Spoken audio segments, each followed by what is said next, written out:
Testing of Hyundai HGN40 air circuit breaker.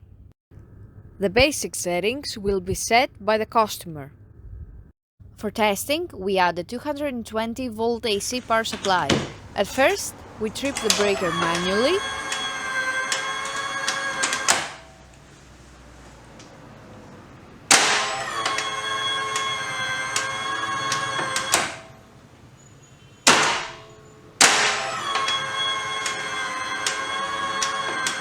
Then we trip the breaker with the help of the UVT.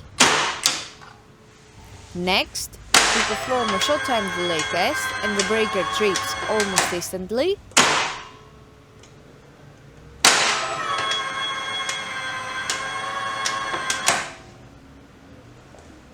And lastly, we perform a long time delay test, and after about 15 seconds, the breaker trips.